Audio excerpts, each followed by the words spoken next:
Le respect ne se mendie pas, il s'impose par la façon dont tu vis. Un homme n'obtient pas l'admiration d'une femme par ce qu'il promet ou ce qu'il offre, mais par la fermeté avec laquelle il fait face à la vie. Elle ne respecte pas celui qui se plie pour plaire, elle respecte celui qui se maîtrise avant d'essayer de dominer le monde.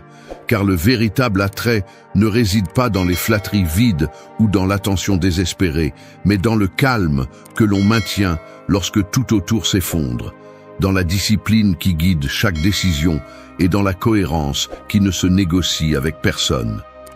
Un homme qui sait dire non sans peur, qui ne poursuit ni n'implore l'attention, qui dirige avec un but et non avec des caprices, devient quelqu'un qui inspire naturellement le respect. Il n'a pas besoin de masquer l'insécurité par des gestes grandioses, ni de tomber dans le jeu de vouloir contrôler ce qui ne dépend pas de lui. Sa force réside dans son autocontrôle, dans la sérénité qu'il projette et dans la clarté d'un chemin qu'il suit avec détermination. Cette vidéo ne cherche pas à t'apprendre comment plaire, elle cherche à te montrer comment te transformer en un homme qui n'a pas besoin de demander de la reconnaissance, car il la génère par sa simple présence. Ici, tu comprendras que la clé est de maîtriser tes émotions, de construire un caractère solide et d'établir des limites qui protègent ta dignité. Reste jusqu'à la fin, car ce que tu apprendras ne changera pas seulement la façon dont les femmes te perçoivent, mais aussi la façon dont tu te perçois toi-même. 1. Le pouvoir de dire non sans peur. Un homme sans la capacité de dire non est comme une rivière qui déborde. Son eau coule dans n'importe quelle direction, nourrit ce qu'elle ne devrait pas et finit par perdre sa force. Quand tu ne sais pas refuser, ton énergie, ton temps et ton respect se diluent dans des engagements inutiles, dans des faveurs qui ne sont jamais rendues et dans des concessions qui ne montrent que de la faiblesse. Un homme qui a peur de dire non, tôt ou tard, devient l'esclave des attentes des autres, et pire encore, l'esclave de l'approbation de la femme qu'il cherche à impressionner. Le respect se perd au moment où elle remarque que ta parole est malléable, que tes limites s'effondrent dès qu'une pression est exercée sur elle.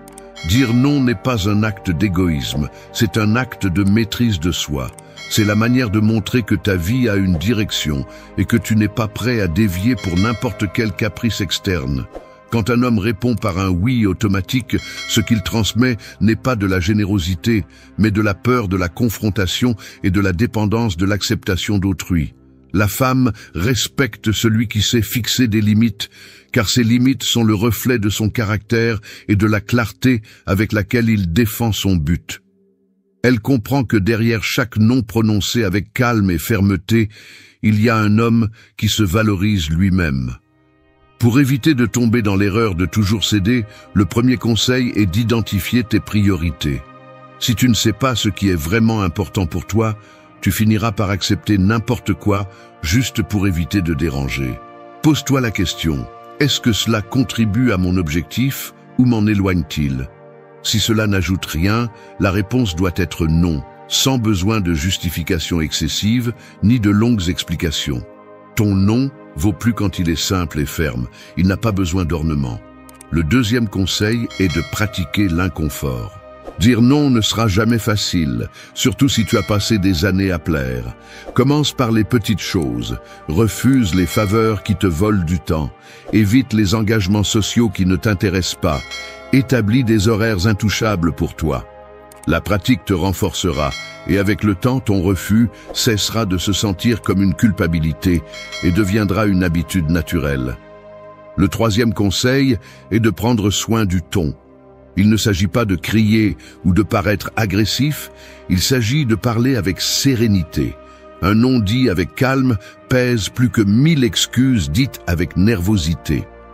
La femme perçoit cette sérénité comme de la sécurité. Et la sécurité génère toujours du respect. Souviens-toi que ce n'est pas ce que tu dis, mais comment tu le soutiens. Si tu doutes, si tu te justifies trop, ton non perd de la valeur. Mais si tu le soutiens avec fermeté, ton non devient un rappel que tu es le maître de ta vie. Le quatrième conseil est de ne pas négocier ta dignité. Ne dis jamais oui à quelque chose qui compromet ton intégrité, tes valeurs ou ta paix intérieure. Chaque fois que tu acceptes l'inacceptable par peur de perdre quelqu'un, celui qui se perd vraiment, c'est toi. Le respect ne s'obtient pas en étant flexible jusqu'à se briser, mais en étant ferme même dans l'inconfort. Le pouvoir de dire non est le début de la maîtrise de soi. C'est le premier signe que tu n'es pas prêt à donner ton énergie à n'importe qui, ni à te soumettre à ce qui ne te représente pas. L'homme qui apprend à dire non sans peur cesse d'être une rivière qui déborde et devient un cours d'eau solide qui dirige ses eaux là où il veut que sa vie fleurisse. Cet homme n'a pas besoin de plaire pour être respecté, car sa seule cohérence parle pour lui. 2. Le calme qui impose le respect. La mer en pleine tempête emporte les bateaux, détruit les côtes et laisse derrière elle le chaos et la peur. Cependant, lorsqu'elle retrouve son calme, elle révèle toute sa grandeur. Cette sérénité ne signifie pas l'absence de force, mais le contrôle absolu de celle-ci. Il en va de même pour l'homme qui apprend à contrôler son intérieur. Il ne gaspille pas son énergie dans des explosions inutiles. Il la réserve pour les moments où elle vaut vraiment la peine. Ce calme impose le respect car il transmet qu'il ne dépend pas des circonstances pour garder le contrôle, que la tempête peut rugir à l'extérieur, mais qu'à l'intérieur de lui existe un centre inébranlable. Beaucoup tombent dans le piège de croire que réagir avec des cris, des nerfs ou de la colère est un signe de caractère, alors qu'en réalité c'est tout le contraire. Montrer du désespoir, c'est montrer de la fragilité. Chaque explosion incontrôlée dit au monde que vos émotions sont vos maîtres et que n'importe quelle situation peut vous emporter. Et si une femme perçoit que vos émotions gouvernent vos actes, ce qu'elle trouve n'est pas de la fermeté, mais de l'insécurité. Pour construire ce calme, la première étape est de maîtriser l'instant avant de réagir. Ce moment où le sang bout et la bouche s'ouvrent pour répondre est votre opportunité de décider qui a le contrôle, vous ou l'émotion. Respirez profondément, gardez une seconde de silence et ensuite agissez. Cette brève pause est ce qui sépare l'homme respecté de celui qui regrette plus tard. Chaque fois que vous parvenez à maintenir cette pause, vous renforcez l'image de quelqu'un qui ne se brise pas facilement. La deuxième clé est de former l'esprit tous les jours. Le calme ne s'improvise pas, il se forme comme un muscle. Méditer en silence, écrire vos pensées ou même exercer votre corps sont des moyens de canaliser l'énergie pour qu'elle n'explose pas de manière chaotique. La discipline quotidienne devient la base de la sérénité. Beaucoup gaspillent leur énergie dans des discussions inutiles juste pour prouver qu'ils ont raison. Ce besoin de s'imposer révèle plus de faiblesse que de force. Le calme qui impose le respect n'est pas une fuite, c'est une sélection. Gardez le silence face à ce qui est trivial et parlez fermement seulement sur ce qui est important donne du poids à vos paroles. Une femme perçoit la différence entre celui qui discute de tout et celui qui parle peu, mais avec autorité.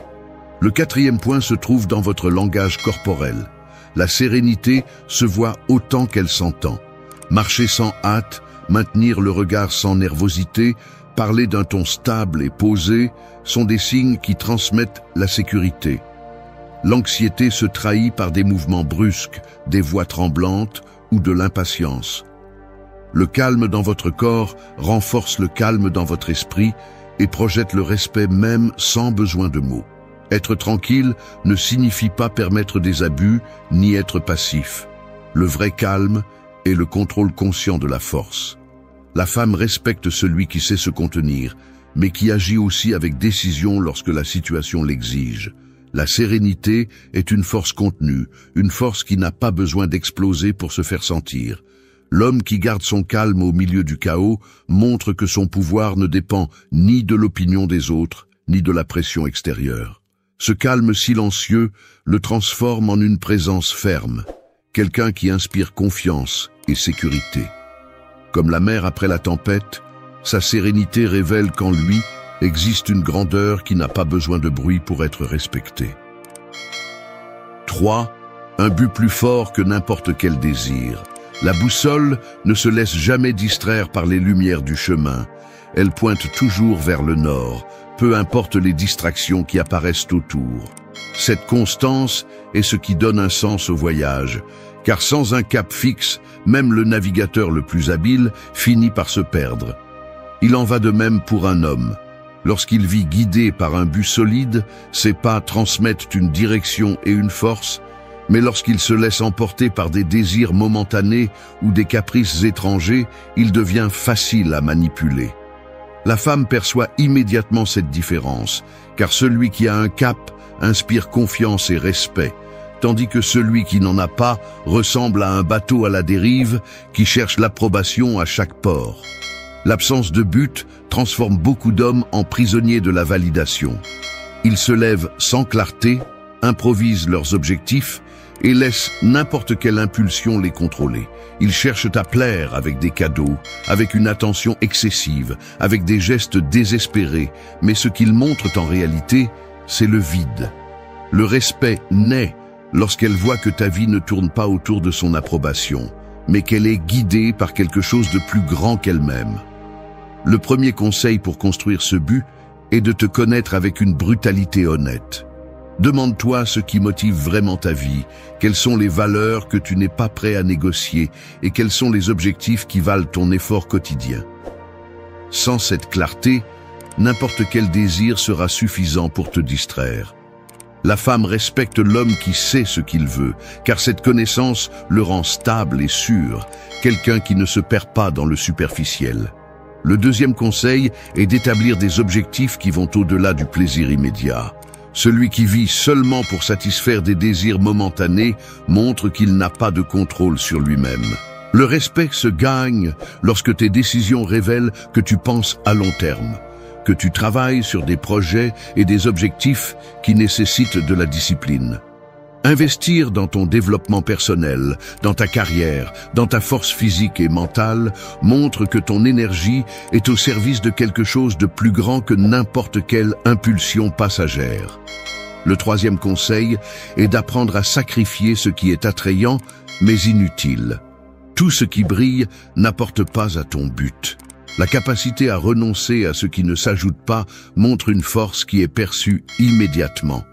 La femme respecte l'homme qui sait choisir, celui qui dit non aux distractions tentantes pour rester sur le chemin de ce qui compte vraiment.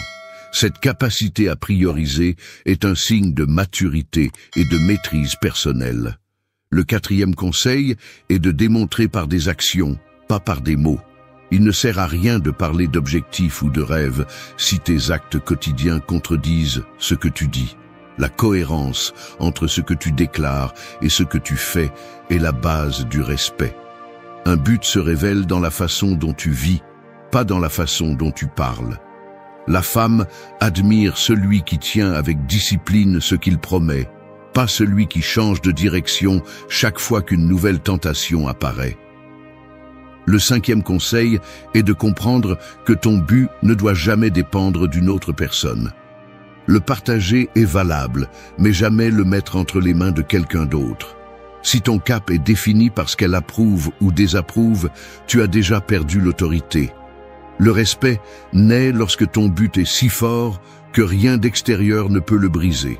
Cette indépendance te rend attrayant, car elle voit en toi quelqu'un qui se gouverne et n'a pas besoin de demander la permission d'être qui il est.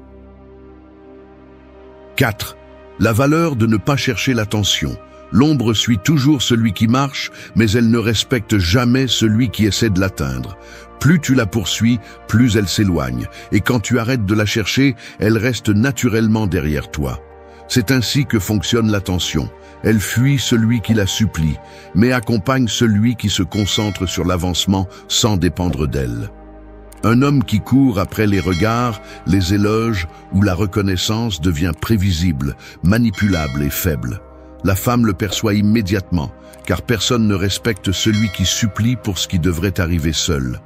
L'erreur de beaucoup est de croire que l'attention est synonyme de valeur. Ils publient chaque détail de leur vie pour être vus, exagèrent les gestes romantiques pour être approuvés, s'efforcent d'être le centre d'une conversation.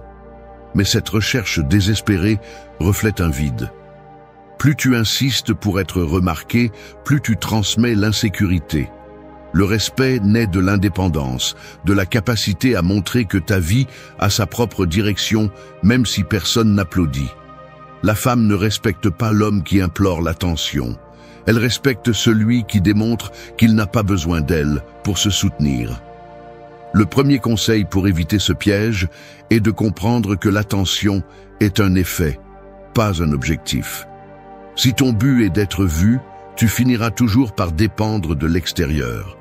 Mais si ton but est de grandir, de t'améliorer, de construire et d'avancer, l'attention viendra d'elle-même. Travaille sur toi-même, renforce ton corps, ton esprit et tes compétences, et tu verras que le monde commence à regarder sans que tu aies à élever la voix. L'attention qui est gagnée par le mérite réel est beaucoup plus puissante que celle qui est demandée par des actes désespérés. Le deuxième conseil est d'éliminer la validation comme nourriture quotidienne. Beaucoup d'hommes vivent en attente de leur téléphone, espérant un message, une réaction sur les réseaux sociaux ou un signe d'approbation. Cette dépendance consomme de l'énergie et reflète un manque de contrôle. Change ton focus. Utilise ce temps pour des projets qui ajoutent à ta vie.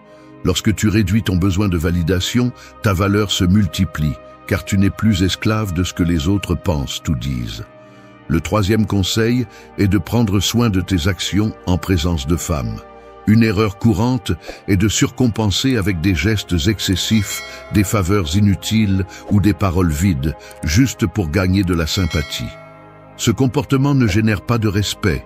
Il génère un confort momentané pour l'autre personne, mais sans admiration réelle. Apprends à donner à partir de l'abondance, pas à partir du besoin. Fais-le parce que tu le veux, pas parce que tu espères recevoir quelque chose en retour. Cette différence est immédiatement perceptible et transforme la façon dont tu es perçu. Le quatrième conseil est de cultiver le silence. Tout ne doit pas être partagé. Tout n'a pas besoin d'être exposé pour que les autres le reconnaissent. La discrétion crée le mystère et le mystère crée le respect. Moins tu cherches à être vu, plus tu suscites d'intérêt. La femme respecte l'homme qui n'a pas besoin de crier qui il est, car sa présence, ses actes et sa façon de marcher transmettent déjà un message clair. Celui qui parle moins et démontre plus sera toujours plus fortement rappelé. Le cinquième conseil est de maintenir ton attention sur ce qui compte vraiment.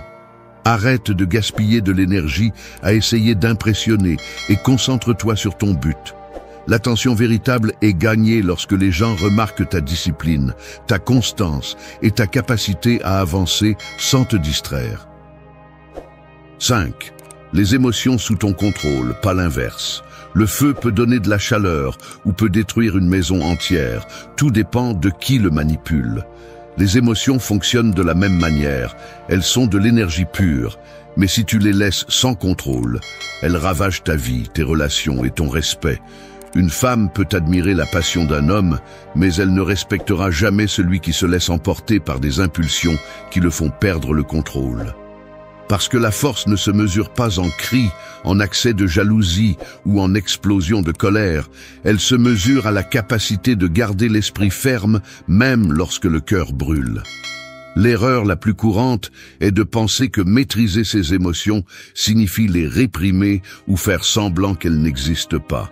Cette attitude ne fait qu'accumuler jusqu'à l'explosion. Le véritable contrôle réside dans la reconnaissance de ce que tu ressens, mais sans permettre que cela décide pour toi.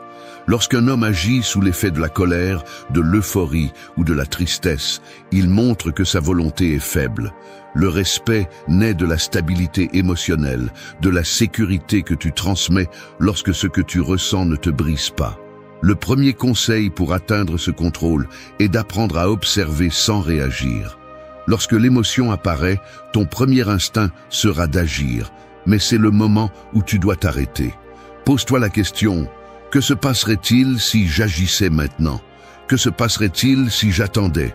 Cette pause te permet de répondre avec logique plutôt qu'avec instinct incontrôlé. Chaque seconde que tu parviens à garder ta réponse sous contrôle renforce ton autorité interne. Le deuxième conseil est de former l'esprit avec de petits défis quotidiens. Teste ta patience dans la vie quotidienne. Le trafic, l'attente, les imprévus. Si tu te débordes dans les petites choses, tu échoueras inévitablement dans les grandes. Contrôler les émotions est comme renforcer un muscle. Cela nécessite une répétition constante. Garder tout en silence absolu n'est pas de la force, c'est de la rigidité. Parler clairement, sans cri ni dramatisme, montre que tu maîtrises ce que tu ressens plutôt que d'être dominé. Dire « je suis contrarié par cela » avec sérénité impose plus de respect qu'une explosion de colère. L'homme qui sait communiquer ce qu'il ressent avec fermeté et calme démontre un niveau de contrôle que peu atteignent. Le quatrième conseil est d'identifier les déclencheurs. Nous avons tous des points faibles qui nous font réagir plus intensément. Une critique, une moquerie, un manque d'attention. Les connaître est la clé pour ne pas tomber dans le piège. Si tu sais ce qui te déstabilise, tu peux te préparer à y faire face avec plus de contrôle. Le respect se renforce lorsqu'elle voit que ce qui te déstabilisait auparavant ne te désarme plus, que tu n'es plus un esclave de tes vulnérabilités. Le cinquième conseil est de maintenir la discipline physique et mentale. Un corps épuisé et un esprit saturé sont un terrain fertile pour le débordement. Bien dormir, faire de l'exercice et maintenir des routines de clarté mentale comme la méditation t'aident à garder tes émotions sous ton contrôle et non l'inverse. La discipline ne renforce pas seulement le corps, elle ordonne aussi l'esprit et avec lui la stabilité émotionnelle. L'homme qui maîtrise ses émotions n'a pas besoin de démontrer sa puissance par des cris ou de la violence. Sa force réside dans sa capacité à garder le feu sous contrôle, à l'utiliser pour éclairer plutôt que pour détruire. Cette capacité projette de la sécurité et de la confiance, et c'est là que naît le véritable respect. Parce que la femme sait que si un homme peut gouverner ses émotions, il peut gouverner n'importe quel aspect de sa vie. 6. La cohérence qui définit ton caractère. Le pont qui résiste au passage du temps ne tient pas grâce à la peinture qui le recouvre, mais grâce à la solidité de ses piliers. Si ses fondations sont solides, chaque tempête passe sans le faire s'écrouler. Mais si elles sont remplies de fissures, tôt ou tard il s'effondrera. C'est ainsi que fonctionne la cohérence chez un homme. C'est le pilier invisible qui soutient son caractère. Il ne s'agit pas de ce qu'il dit en public, ni de ce qu'il promet dans les moments d'enthousiasme, mais de la façon dont ses actes coïncident avec ses paroles. Une femme peut écouter 1000 discours, mais ce qu'elle observe vraiment, c'est si ce que tu fais confirme ce que tu dis. L'incohérence détruit le respect plus rapidement que toute autre erreur. Dire que tu valorises ton temps et ensuite le perdre dans des distractions constantes, parler de discipline et être esclave de tes impulsions, promettre la fermeté et céder à la première pression externe, tout cela envoie un message clair. Ta parole n'a pas de valeur. Et lorsque la femme perçoit cette fissure, peu importe l'attrait de ton discours, la confiance se brise. Le respect est gagné lorsque ta vie entière est une preuve que tes valeurs ne se plient pas selon la convenance du moment. Le premier conseil pour construire la cohérence est de t'engager moins, mais de le faire avec tout. Beaucoup d'hommes commettent l'erreur de parler trop, de promettre ce qu'ils n'ont pas la discipline de soutenir. Le respect ne naît pas des grandes déclarations, mais de la capacité à tenir ses engagements au quotidien. Si tu dis que tu arriveras à l'heure, fais-le. Si tu dis que tu travailleras sur quelque chose, fais-le. Chaque petite action accomplie renforce ton caractère et projette que ta parole est fiable. Le deuxième conseil est de vivre selon des principes, pas selon des émotions. Tes valeurs doivent être le guide qui détermine tes décisions, même quand elles ne sont pas pratiques ou faciles. La femme respecte l'homme qui tient sa parole, même si cela lui coûte, car ce sacrifice reflète la grandeur. En revanche, celui qui change d'avis à chaque impulsion est perçu comme faible et peu fiable. La cohérence se construit lorsque tu choisis d'agir selon tes principes et non selon ton humeur. Le troisième conseil est d'aligner ta vie publique et privée. Il ne sert à rien de projeter une image de force dans la rue si dans ton intimité tu es esclave de vices, de peur ou de contradictions. Le véritable respect naît lorsque la femme découvre que tu es le même dans tous les scénarios, que ton essence ne change pas en fonction de qui te regarde. Cette transparence génère de l'admiration car elle reflète l'intégrité. Et l'intégrité est à la racine de tout caractère solide. Le quatrième conseil est de corriger fermement lorsque tu échoues. Personne n'est parfait, et prétendre l'être ne fait qu'affaiblir ton authenticité. Mais la différence réside dans la façon dont tu affrontes tes erreurs. L'incohérent les justifie, les cache ou les répète. L'homme cohérent les reconnaît, les assume et les corrige. Cette capacité à affronter les conséquences de tes actes renforce ton respect, car elle démontre la maturité et la responsabilité. Le cinquième conseil est de choisir un chemin et de le tenir. La cohérence ne signifie pas rigidité, elle signifie direction. Tu peux ajuster, tu peux apprendre, mais tu ne peux pas faire des virages opposés chaque fois qu'une difficulté se présente. Chaque fois que tu maintiens ton cap même dans l'inconfort, tu renforces ton caractère. La femme respecte celui qui reste debout même si le vent souffle contre lui, car elle sait que cet homme ne se plie pas sous la pression et ne change pas en fonction de l'environnement. 7. Limite qui protège ta dignité. Un mur n'est pas construit pour enfermer, il est érigé pour protéger ce qui a de la valeur à l'intérieur. Sans limite, n'importe quel ennemi peut entrer, n'importe quel vent peut tout balayer, et n'importe quel étranger peut disposer de ce qui ne lui appartient pas. C'est ce qui arrive aux hommes qui n'établissent pas de barrières claires dans leur vie. Ils permettent aux autres de décider pour eux, d'utiliser leur temps, de manipuler leurs émotions et de jouer avec leur dignité. Une femme peut en profiter, mais elle ne le respectera jamais, car personne n'admire celui qui donne sans mesure ce qu'il devrait défendre.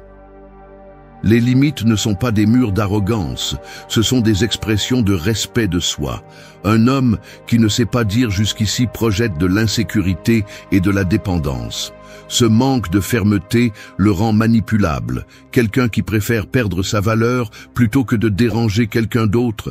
En revanche, lorsqu'un homme établit des lignes claires que personne ne franchit, il démontre que sa dignité n'est pas à vendre et que sa vie est ordonnée. Cette attitude impose le respect car elle reflète une force intérieure, une conviction et une clarté sur qui il est. Le premier conseil est d'identifier ce qui est non négociable dans ta vie. Cela peut être ton temps de travail, ton repos, tes valeurs, tes relations les plus importantes. Si tu ne le définis pas, n'importe qui pourra empiéter sur ce terrain. Écris ces priorités et engage-toi à les défendre. Chaque fois que tu maintiens une limite, tu renforces l'idée que ta vie n'est pas disponible pour être utilisée à la convenance des autres. Le deuxième conseil est de communiquer tes limites avec sérénité. Il ne s'agit pas de les imposer avec des cris ou de la colère, mais de les exprimer avec clarté et fermeté. Un « je ne peux pas faire ça » ou un « je n'accepte pas d'être traité de cette façon » dit calmement a plus de poids qu'une réaction incontrôlée. La femme perçoit cette sécurité dans ta façon de parler et comprend que tu n'es pas un homme facile à manipuler. La fermeté sereine est toujours plus respectée que l'agressivité vide. Le troisième conseil est de maintenir les limites avec cohérence. Il ne sert à rien de dire que tu ne tolères pas certains comportements si tu le permets encore et encore.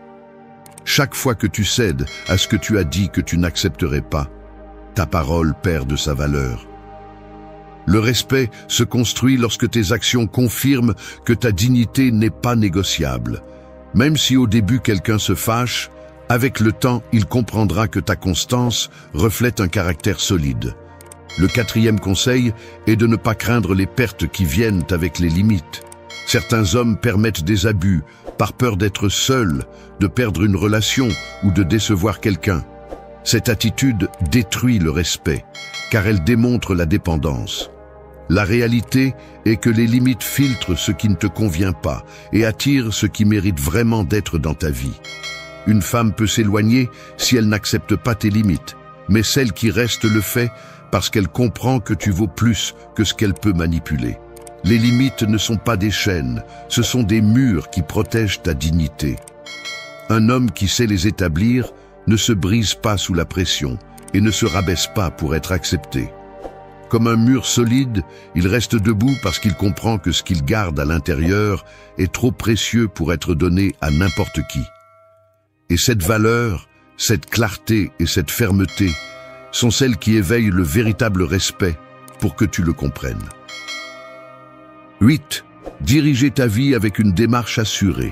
Le phare sur la côte ne court pas après les bateaux, ni essaie d'attirer l'attention en criant, il reste simplement allumé et stable, guidant avec sa lumière. Il n'a pas besoin de bouger pour montrer sa puissance, car sa seule présence transmet une direction. C'est ainsi que doit être la vie d'un homme qui cherche le respect.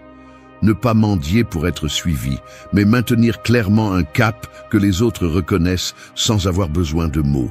La femme ne respecte pas celui qui improvise, elle respecte celui qui marche avec assurance, celui qui montre qu'il sait où il va, même si le chemin est difficile.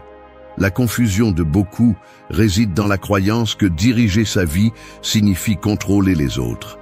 Rien n'est plus éloigné de la vérité.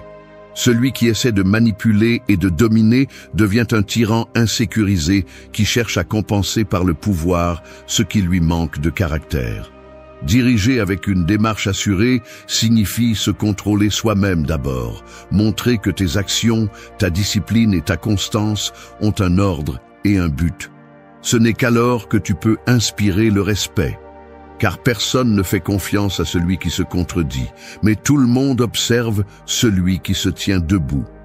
Le premier conseil est de définir clairement tes objectifs. Il ne suffit pas de vivre en réagissant à ce qui se passe, tu as besoin d'un cap à toi. Quand ta vie est régie par ce que les autres attendent de toi, tu perds de l'autorité. La femme perçoit immédiatement si tu marches par décision personnelle ou par approbation d'autrui.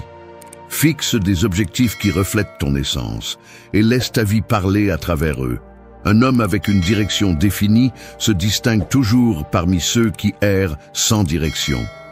Le deuxième conseil est de cultiver la constance. Marcher avec une démarche assurée ne signifie pas courir à toute vitesse. Cela signifie avancer sans s'arrêter, même si le moral fait défaut. La discipline est la preuve que tu diriges ta vie, car elle montre que tu ne dépends pas de la motivation passagère. Quand tu maintiens des habitudes, quand tu tiens tes promesses, ta présence transmet la stabilité. La femme respecte cette constance parce qu'elle sait que celui qui reste ferme dans les petites choses restera ferme dans les grandes. Le troisième conseil est d'assumer la responsabilité de chaque décision. Blâmer l'environnement, les gens ou la chance est la sortie des faibles. Celui qui dirige sa vie comprend que le cap dépend de ses choix et que même les erreurs font partie de son apprentissage. Reconnaître tes erreurs sans excuse et les corriger avec des actions projette maturité et caractère. Le respect se gagne lorsque tu démontres que rien d'extérieur ne définit ton destin plus que toi-même. Le quatrième conseil est de te relever chaque fois que tu tombes. Le chemin assuré n'est pas celui qui ne trébuche jamais, mais celui qui ne renonce jamais. La résilience est l'un des signes les plus forts de leadership personnel. Tomber ne te rend pas moins. Rester par terre, oui. Chaque fois que tu te relèves avec plus de détermination, tu envoies le message que ton esprit ne se brise pas. Et cette force silencieuse impose le respect, car elle montre clairement que ta valeur ne dépend pas du confort, mais de ta capacité à résister. Le cinquième conseil est de marcher avec humilité. La véritable fermeté n'a pas besoin d'arrogance ni d'ostentation. Le phare ne se vante pas de sa lumière, il la projette simplement. De la même manière, diriger ta vie ne nécessite pas que tu l'annonces. Il suffit de le démontrer jour après jour. L'humilité combinée à la détermination génère un respect authentique, car elle reflète que ta force est réelle et n'a pas besoin d'être embellie. Merci d'être resté jusqu'à la fin de la vidéo. Si vous avez tout vu, commentez « Je suis stoïcien » comme notre signe secret, indiquant que vous êtes un véritable apprenant du stoïcisme. N'oubliez pas de vous abonner et de liker la vidéo si elle vous a plu. Rendez-vous dans la prochaine vidéo et rappelez-vous, le silence n'est pas la fin, c'est l'épreuve la plus dure. Lorsque tu appliques le non-contact, tu ne fermes pas une histoire, tu ouvres la porte à un terrain où ta vraie valeur est mesurée. Ici, ce n'est pas celui qui attend le plus qui gagne, ni celui qui désespère d'un message. Ici, gagne celui qui comprend que se taire n'est pas se rendre, c'est montrer qu'il n'a pas besoin de supplier quoi que ce soit. Beaucoup d'hommes pensent que cesser de parler est suffisant, mais ils se trompent. Le vrai jeu commence après le silence. C'est dans ce vide qu'elle observe, analyse et décide si elle va te chercher ou si elle va t'effacer. Et c'est dans ce même vide où tu décides si tu vas devenir un homme qui s'effondre en attendant de l'attention, ou un homme qui grandit, se renforce et la fait se demander en silence ce qu'elle a perdu. Ce processus ne consiste pas à attendre les bras croisés. Il s'agit de construire du respect de soi, d'envoyer un message sans mots. Je continue à avancer avec toi ou sans toi, parce que lorsque le silence est soutenu par la discipline, la composture et la croissance personnelle, il cesse d'être une absence et devient une présence. Une présence qui pèse plus que n'importe quel mot. Cette vidéo est pour t'apprendre à transformer cette stratégie en quelque chose de beaucoup plus grand que d'attendre simplement une réaction. C'est le début d'une phase critique où tu définis si elle revient dans ta vie par respect et attirance, ou si elle disparaît pendant que tu t'élèves à un autre niveau. Et cela dépend uniquement de la façon dont tu te comportes après avoir gardé le silence. 1. Assume que le silence n'était que le début. C'est comme quand un boxeur se retire dans son coin après le son de la cloche. Le combat n'est pas terminé. Un espace vient juste de s'ouvrir pour respirer, mais ce qu'il fait pendant cet intervalle détermine s'il revient plus fort ou s'il revient vaincu. Le silence qui survient après avoir appliqué le non-contact fonctionne de la même manière. Beaucoup pensent que se taire est suffisant, que couper la communication est la victoire. La réalité est différente. Le silence n'est que le début du véritable test. C'est ici que ta résistance, ton contrôle et ta capacité à maintenir fermement la stratégie sont mesurés. Si tu succombes à la tentation de le rompre, tu gâches tout, parce que le silence n'a pas été conçu pour attendre, il a été conçu pour te transformer. Assumer que le silence n'est que le début signifie que ta tâche n'est pas de t'asseoir et de compter les jours jusqu'à ce qu'elle revienne. C'est comprendre que cet espace devient ton terrain d'entraînement.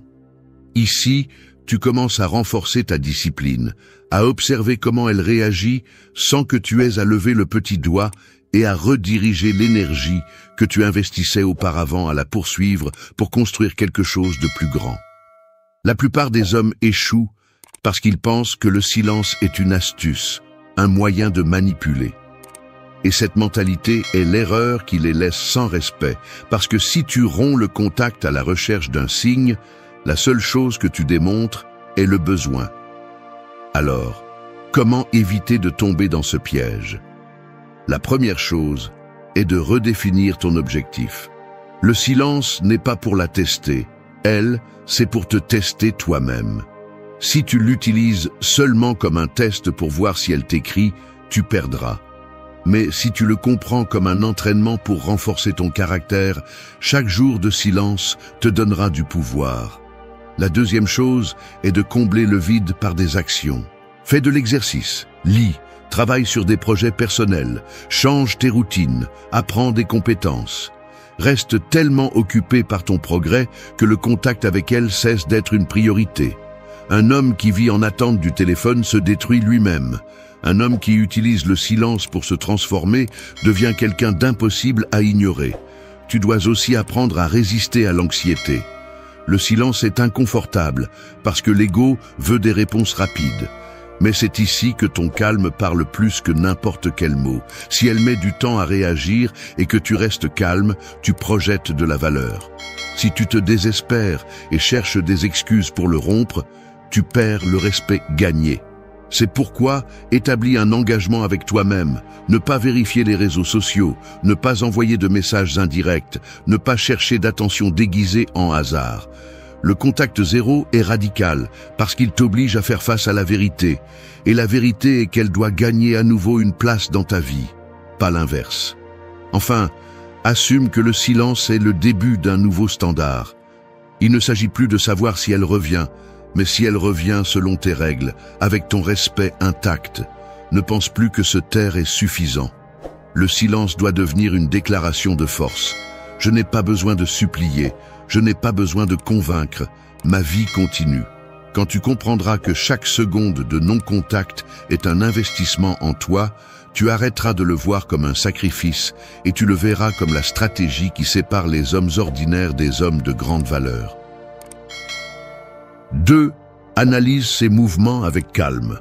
Un joueur d'échecs ne gagne jamais en bougeant d'abord sans réfléchir. Il gagne en lisant chaque pièce sur l'échiquier, en anticipant les coups, en reconnaissant les modèles et en répondant avec patience.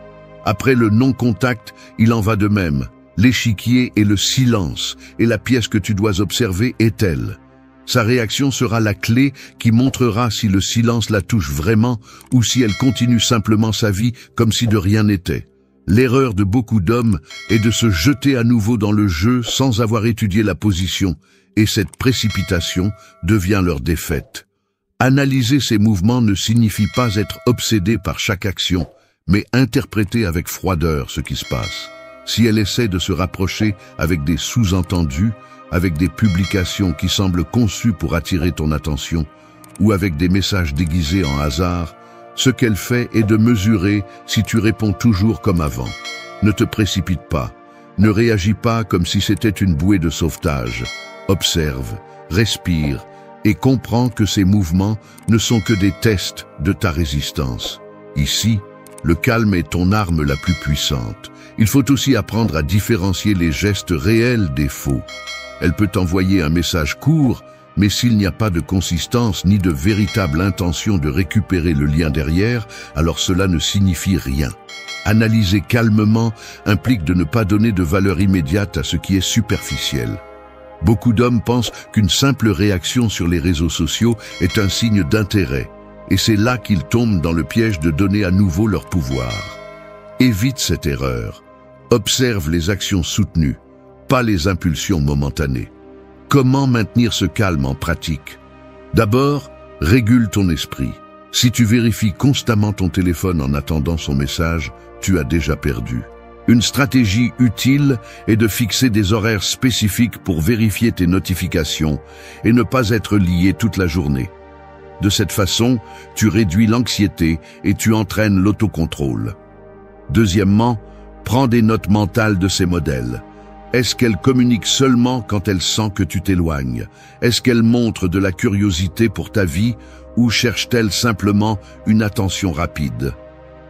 Cette analyse est essentielle pour ne pas te laisser emporter par des émotions momentanées. Un autre conseil est de continuer ta vie pendant que tu observes. Ne tombe pas dans l'erreur de t'arrêter pour attendre. Si elle perçoit que tout ton monde est gelé jusqu'à ce qu'elle apparaisse, le jeu est terminé. Mais si elle remarque que tu es occupé, que tu grandis et que tu avances, chacun de ces mouvements deviendra plus incertain parce qu'elle comprendra qu'elle peut vraiment te perdre. Cette pression psychologique ne peut être obtenue qu'avec calme et discipline, pas avec des réactions désespérées. Analyser calmement implique aussi de ne pas projeter d'attente. N'attends pas que chaque geste soit un signe de réconciliation. Au lieu de cela, considère-le comme des données qui t'aident à comprendre où tu te tiens. Tu découvriras peut-être qu'en réalité, elle n'est pas intéressée à revenir. Et même si cela fait mal, cela te donnera la clarté pour fermer un cycle et ne pas rester coincé dans de faux espoirs. Le calme, c'est accepter n'importe quel scénario, avec ou sans elle, parce que ta valeur ne dépend pas de sa réponse. En conclusion, ce point est simple à comprendre, mais difficile à appliquer. Il ne s'agit pas de la surveiller, il s'agit d'observer sans perdre ton équilibre. Le silence a été le premier mouvement, mais ta capacité à analyser sans précipitation est ce qui fait la différence entre paraître un homme faible et projeter un homme de grande valeur. Observe, attends et réponds seulement quand c'est nécessaire. Que ton calme soit le signal le plus fort que tu ne vis plus en réagissant à elle, mais que c'est toi qui contrôles l'échiquier. 3. Ravive l'attraction de manière subtile. Le feu qui s'éteint ne meurt pas toujours. Parfois il reste une braise cachée, silencieuse, attendant le moment juste pour se rallumer avec plus de force. C'est ainsi que fonctionne l'attraction après le non-contact. Si tu essaies de souffler avec désespoir, tu ne réussis qu'à l'éteindre complètement. Mais si tu alimentes la braise avec patience et précision, cette étincelle se transforme à nouveau en flamme. Raviver l'attraction ne signifie pas la poursuivre ni montrer de l'anxiété, cela signifie éveiller son intérêt de manière si subtile qu'il semble que tu n'as jamais essayé. C'est là que beaucoup d'hommes se trompent. Ils pensent qu'ils doivent revenir avec de grands gestes, des déclarations intenses ou des démonstrations d'amour, mais tout cela ne transmet que le besoin. La subtilité est ce qui éveille vraiment l'intrigue chez une femme. Une vie active, de nouveaux projets, des changements visibles dans ton attitude et ton environnement en disent plus que n'importe quel mot. Elle doit percevoir que tu continues à grandir sans sa présence, et cette perception est le coup le plus fort qui l'a fait se demander si te perdre était vraiment une décision intelligente. Comment y parvenir en pratique? D'abord, concentre-toi sur toi. L'attrait le plus puissant ne se construit pas avec des mots, il se construit avec des actions. Améliore ton physique, non pas pour elle, mais pour toi. Change ton style, soigne ton image, développe de nouvelles compétences. Lorsqu'elle verra que ta version actuelle dépasse celle qu'elle a connue, l'attraction se ravivera naturellement. Deuxièmement, utilise l'absence à ton avantage. Tu n'as pas besoin de lui parler directement pour lui rappeler ta présence. Une publication subtile sur les réseaux sociaux, une photo montrant tes progrès, un signe que ta vie avance sans effort, tout cela a un impact sans que tu aies à la chercher. La clé est de ne pas exagérer. Si tu le fais pour attirer son attention, cela se voit et l'authenticité disparaît. C'est pourquoi chaque action doit naître de ta discipline, non de ton anxiété. Si tu décides de t'entraîner, fais-le parce que tu veux grandir. Si tu partages quelque chose, fais-le parce que cela reflète ta vie, non parce que tu cherches à la provoquer. L'attraction se ravive quand elle perçoit que ta transformation est authentique, non fabriquée pour la manipuler. Un autre point important est l'énergie que tu transmets quand elle décide de s'approcher. Si elle réagit à ton silence par curiosité ou tente un contact, évite de répondre avec une froideur excessive ou un enthousiasme débordant. Garde un équilibre, sois cordial, mais pas dans le besoin. Montre-lui par ton attitude que ta vie est riche en expériences et qu'elle n'est pas le centre de ton univers. Cette combinaison de distance et de confiance est ce qui réveille à nouveau le magnétisme. De plus, raviver l'attraction implique de maintenir un air de mystère. Ne raconte pas tout, ne montre pas chaque détail de ta vie. Laisse des espaces en blanc pour qu'elle se demande ce qui se passe avec toi. Le mystère est un aimant puissant, et lorsqu'il est combiné avec la discipline d'un homme qui ne supplie pas, il devient une arme mortelle pour rallumer son intérêt. En résumé, la subtilité est la différence entre quelqu'un qui poursuit et quelqu'un qui attire. Le désespoir détruit le respect, mais le calme et l'authenticité le renforcent. Souviens-toi de la métaphore. Ne souffle pas fort sur la braise, nourris-la avec précision. Ta croissance personnelle, ta contenance et ta capacité à maintenir le mystère seront les éléments qui transformeront ce silence en un nouveau feu. Et le meilleur de tout, tu le feras sans le demander. Parce qu'un homme de grande valeur ne cherche pas à être attirant, il l'est simplement. 4. Éveille sa curiosité. Un livre fermé sur la table suscite toujours plus d'intérêt qu'un livre ouvert montrant toutes ses pages. L'esprit humain désire découvrir ce qui est caché, ce qui ne se révèle pas facilement. C'est ainsi que fonctionne aussi l'attraction après le non-contact. Si elle pense te connaître complètement, elle perd de l'intrigue, mais si elle perçoit qu'il y a de nouvelles couches en toi qu'elle ne comprend pas encore, son esprit commence à tourner, se demandant ce que tu fais, comment tu changes, pourquoi ton silence ne se brise pas. Cette curiosité est la graine qui peut la faire revenir vers toi. Éveiller sa curiosité ne signifie pas manipuler ou inventer une vie fausse, cela signifie cesser d'être prévisible. Quand elle sait que tu réagis toujours de la même manière, que tu réponds vite, que tu es disponible, il n'y a plus de mystère. Mais quand tu brises ce schéma et commences à bouger différemment, sans donner d'explication, la perception change. La curiosité naît de l'incertitude, et si tu apprends à la générer, tu récupères un pouvoir énorme. Comment l'appliquer en pratique? D'abord, change tes routines et montre-le sans besoin d'exagérer. Si tu allais toujours aux mêmes endroits, essaie de nouveaux environnements. Si ta vie semblait répétitive, incorpore des projets différents. Une personne qui se réinvente suscite automatiquement de l'intérêt. Deuxièmement, apprends à partager sans trop révéler. Si tu publies sur les réseaux, fais-le intelligemment. Montre du progrès, de l'activité, de l'énergie, mais ne raconte jamais toute l'histoire. Laisse des fils non résolus qui la feront se demander avec qui tu étais, ce que tu faisais, où tu vas. La curiosité ne naît pas de l'évidence. Elle naît de ce qui est partiellement caché. Un autre point essentiel est le silence stratégique.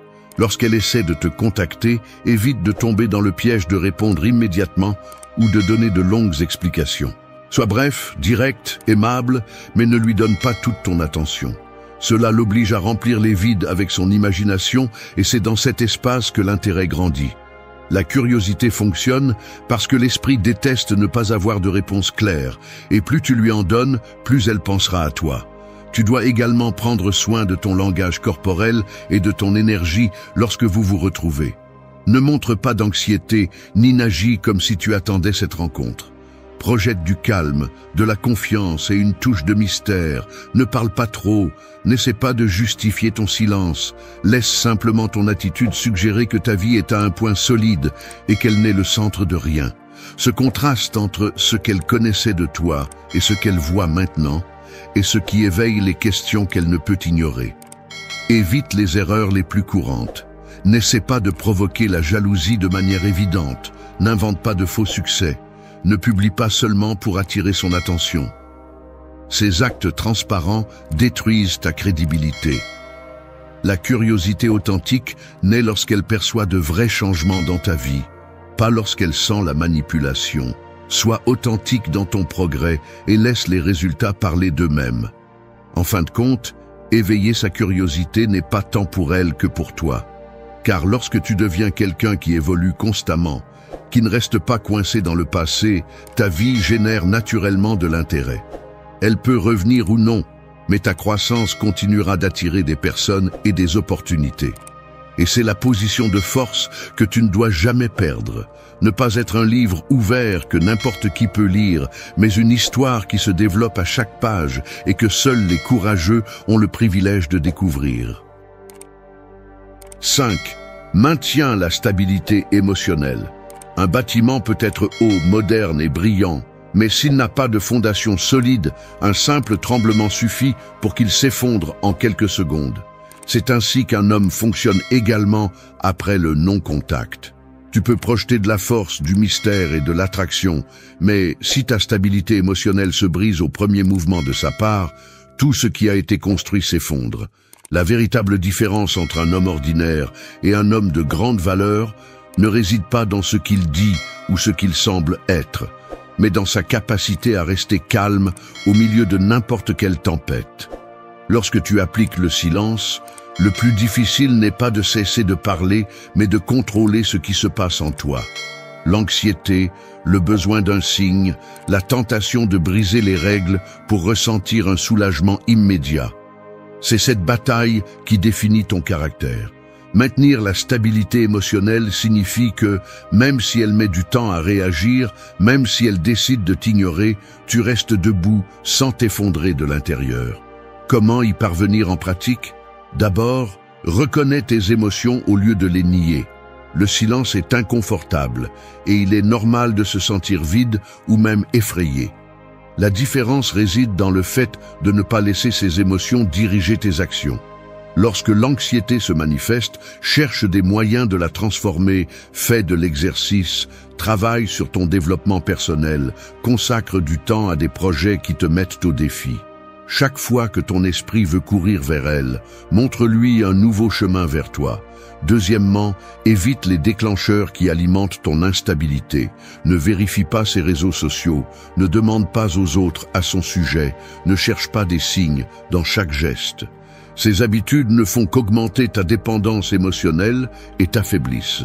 Maintenir la stabilité, c'est aussi se protéger contre les stimuli qui te dévient de ton centre. Troisièmement, contrôle ta réaction lorsqu'elle décide de réapparaître. Elle peut le faire avec un message court, une allusion ou même une attitude froide pour te tester. Ici, ta mission est de ne pas céder à l'impulsion de répondre avec désespoir ou colère. Réponds si tu juges nécessaire, mais fais-le avec neutralité et retenue. Ni trop d'enthousiasme, ni d'indifférence exagérée. L'équilibre est ce qui transmet que tu n'es plus lié à ces jeux, que ta vie continue son cours avec ou sans sa présence. Un autre conseil clé est de maintenir des routines solides. La stabilité émotionnelle ne se construit pas seulement dans les moments de crise, elle se travaille jour après jour. Réveille-toi tôt, organise ton temps, mange bien, repose-toi suffisamment. Ces habitudes renforcent ton esprit et ton corps, créant un terrain solide où les émotions ne peuvent pas facilement t'entraîner. La discipline est la base de la sérénité. Évite à tout prix de devenir esclave de l'espoir. Attendre avec anxiété un message ou un signe, c'est laisser ton monde dépendre de quelque chose d'externe. La stabilité émerge lorsque tu acceptes n'importe quel résultat, même la possibilité qu'elle ne revienne pas. Cette acceptation n'est pas de la résignation, c'est du pouvoir. Parce qu'un homme qui reste entier face à l'incertitude est un homme qui ne peut pas être manipulé. En conclusion, maintenir la stabilité émotionnelle, c'est construire des fondations impossibles à briser. Peu importe si elle essaie de te provoquer, si elle joue avec ton silence ou si elle décide de disparaître, tu restes le même, ferme, centré et en contrôle.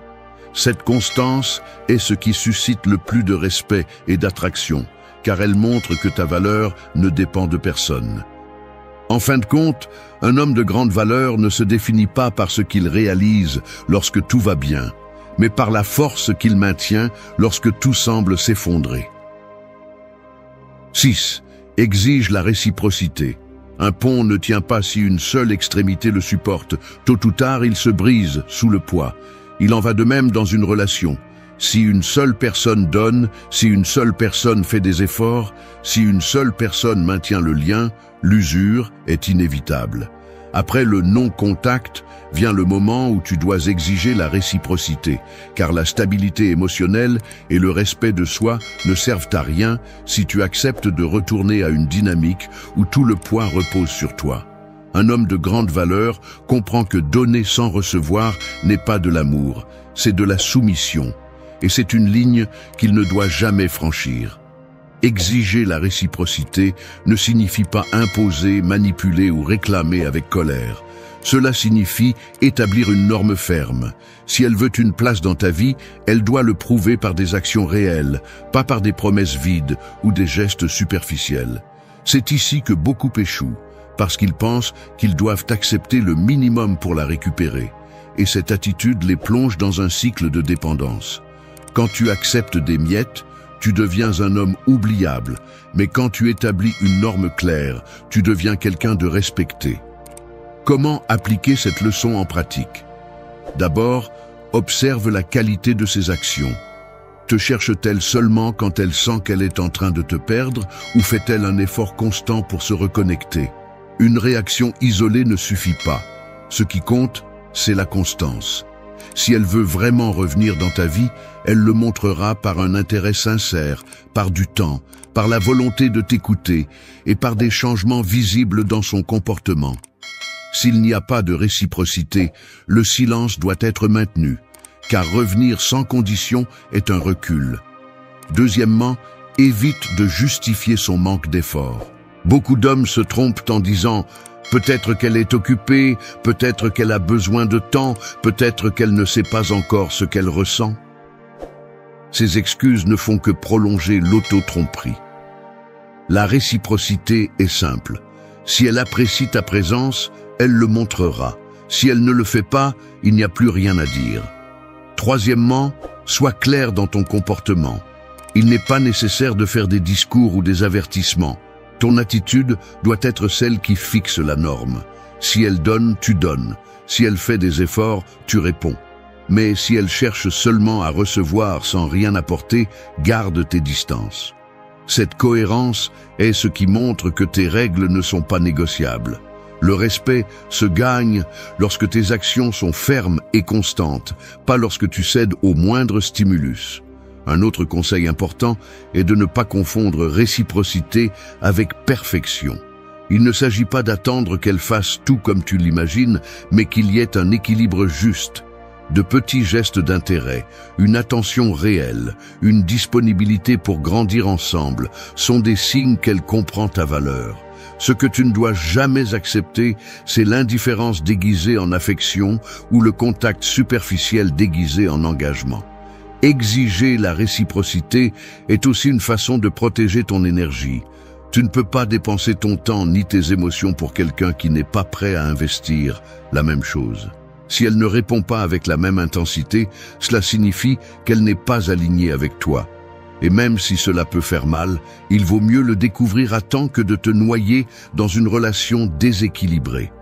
En conclusion, ce point définit la différence entre un homme qui se contente et un homme qui se respecte.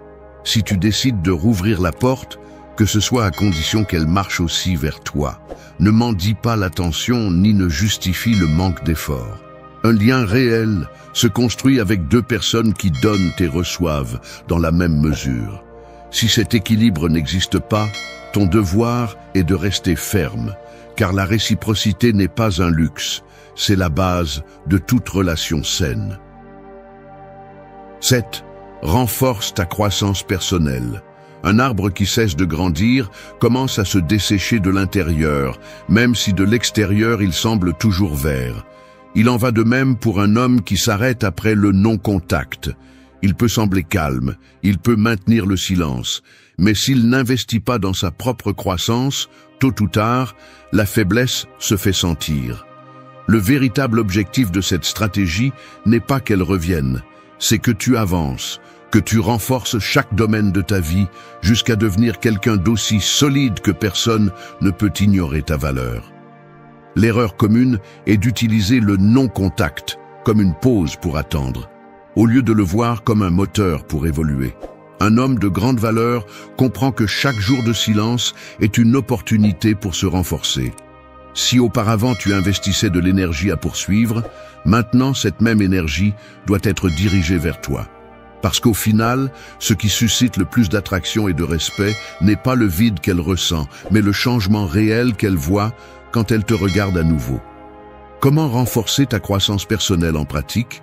Commence par ton corps. Le physique est ta carte de visite et améliorer ta condition, t'entraîner avec discipline, bien manger et te reposer suffisamment te donne plus qu'une bonne apparence. Cela te donne de l'énergie, de la confiance et de la discipline. Il ne s'agit pas de vanité, il s'agit de faire de ton corps le reflet de ton autocontrôle. Ensuite, travaille ton esprit. Lis, étudie, apprends de nouvelles compétences.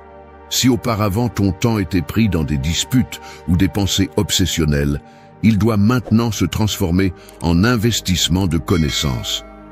Un homme qui grandit intellectuellement ne s'améliore pas seulement pour lui, il devient aussi quelqu'un qui apporte plus dans n'importe quel environnement. Cette expansion mentale est ce qui différencie un homme coincé dans le passé de celui qui avance. Ne néglige pas tes émotions. Grandir implique aussi de guérir des blessures, d'affronter des peurs et de travailler sur la stabilité intérieure. La méditation, l'écriture ou même la thérapie sont des outils puissants pour transformer l'anxiété en clarté. Parce qu'un homme qui se comprend lui-même cesse d'être esclave de ses émotions et projette un calme qui se ressent même en silence. La croissance personnelle se reflète aussi dans ton environnement. Améliore ton style, prends soin de ton espace, organise ta vie financière. Tu n'as pas besoin de luxe, tu as besoin d'ordre. Une vie structurée en dit plus sur toi que 1000 mots. Quand quelqu'un voit que ton monde est en équilibre, il comprend que tu n'attends rien ni personne pour avancer. Un point clé est de te maintenir constamment au défi. Ne cherche pas le confort. Cherche des défis qui te font sortir de ce que tu connais. Inscris-toi à un cours, voyage, apprends une langue, change des habitudes qui te limitaient auparavant. Chaque défi surmonté est une preuve que ta valeur ne dépend pas d'une relation, mais de ta capacité à évoluer sans t'arrêter. Évite l'erreur d'utiliser la croissance seulement comme une stratégie pour la récupérer. Cette voie te fera perdre rapidement la motivation. La véritable croissance doit venir de toi, de ta vision de l'avenir et de la conviction que tu n'as pas besoin d'approbation externe pour avancer. Quand ton amélioration est authentique, les autres le remarquent et l'attraction se ravive sans effort. Mais le plus important est que tu ne dépends plus de son retour, ou non. En conclusion, renforcer ta croissance personnelle est le cœur de tout ce processus. Ce n'est pas une option, c'est l'essence qui transforme le silence en pouvoir. 8. Agis toujours avec sang-froid. Une rivière peut traverser des montagnes et se frayer son propre chemin sans avoir besoin de crier ni de se précipiter.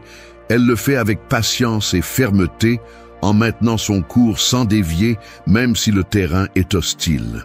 C'est l'image de la composture qu'un homme doit refléter après le non-contact, parce que ce qui met vraiment à l'épreuve ta valeur n'est pas l'intensité de tes paroles, ni la rapidité de tes actions, mais ta capacité à maintenir une présence solide, sereine et ferme face à toutes circonstances. La composture est l'équilibre entre la force et le calme. C'est cette attitude qui communique sans parler que tu ne perds pas le contrôle, que ton monde ne vacille pas même si elle apparaît, disparaît ou essaie de te provoquer. Beaucoup d'hommes perdent ce point parce que lorsqu'elle revient avec un geste minimal, ils se précipitent, montrent de l'anxiété ou réagissent avec un excès de froideur pour dissimuler leur insécurité. Les deux extrêmes sont destructeurs. Comment entraîner cette composture? D'abord, comprends que ce n'est pas un masque, c'est le reflet de ta discipline. La composture se construit dans les petites habitudes. Parler clairement sans avoir besoin de crier, écouter avant de répondre, contrôler le ton lorsque l'émotion cherche à s'imposer. Si tu travailles sur ces détails au quotidien, lorsque le moment critique arrivera, tu n'auras pas besoin de faire semblant, la composture sortira d'elle-même parce qu'elle fait déjà partie de toi. Deuxièmement, apprends à gérer tes réactions face à elle. Si elle décide de s'approcher, ne tombe pas dans la tentation de montrer du désespoir. Ne la submerge pas d'explications sur ton silence, ni ne l'accueille avec la froideur exagérée de celui qui veut paraître dur. Agis avec équilibre. Un salut cordial, une réponse sûre et une attitude calme en disent plus que n'importe quel discours. Souviens-toi qu'elle évalue ton comportement. Et la composture est ce qui fera la différence entre paraître faible et projeter du respect. Troisièmement, soigne ton langage corporel. Il ne suffit pas de ce que tu dis. Ta posture, tes gestes et ton regard communiquent plus que 1000 mots. Un homme qui maintient la composture n'évite pas le regard, ne croise pas les bras en défense, ni ne se montre agité. Il transmet la sécurité avec sa présence, sans avoir besoin d'exagérer. C'est ce type d'énergie que l'on ressent sans qu'il fasse un effort. Un autre aspect essentiel est de ne pas laisser son comportement dicter ton état émotionnel. Elle peut t'ignorer, se montrer distante ou essayer de te provoquer avec des attitudes ambiguës. Ici, la composture est ton bouclier. Si tu réponds avec irritation ou besoin, tu perds. Si tu gardes ton calme et continues ta vie, tu envoies le message le plus puissant. Rien d'extérieur ne me contrôle, pas même toi. De plus, agir avec composture ne signifie pas être indifférent. Cela signifie être maître de soi. Tu peux montrer de l'intérêt si tu le ressens, mais toujours à partir d'une position d'équilibre. Ne cherche pas l'approbation, ne demande pas d'explications inutiles, ne montre pas d'anxiété pour ce que tu ne peux pas contrôler. La composture consiste à accepter la réalité telle qu'elle est et à répondre avec dignité. En fin de compte, ce point se connecte avec tous les autres. Le silence perd sa force si tu le brises avec désespoir. L'analyse ne sert à rien si tu réagis impulsivement. L'attraction s'éteint si tu te montres anxieux. La curiosité meurt si tu te donnes trop vite. Tout repose sur la composture. C'est la base qui unit les pièces et le filtre qui définit si tu es vraiment un homme de grande valeur. Comprends-le. Merci d'être resté jusqu'à la fin de la vidéo. Si vous avez tout vu, commentez « Je suis stoïcien » comme notre signe secret, indiquant que vous êtes un véritable apprenant du stoïcisme. N'oubliez pas de vous abonner et de liker la vidéo si elle vous a plu. Rendez-vous dans la prochaine vidéo et rappelez-vous, les gens ne t'appartiennent pas. Personne n'est obligé de rester avec toi pour toujours. Personne n'a la responsabilité de te soutenir dans tes moments de rupture. C'est la dure réalité que beaucoup évitent d'accepter. Mais tant que tu résisteras, tu continueras à souffrir. L'erreur n'est pas que les autres changent, s'éloignent ou décident de se prioriser. L'erreur est que tu croyais qu'ils devaient être inconditionnels. Et ça, même si ça fait mal, n'a jamais été vrai.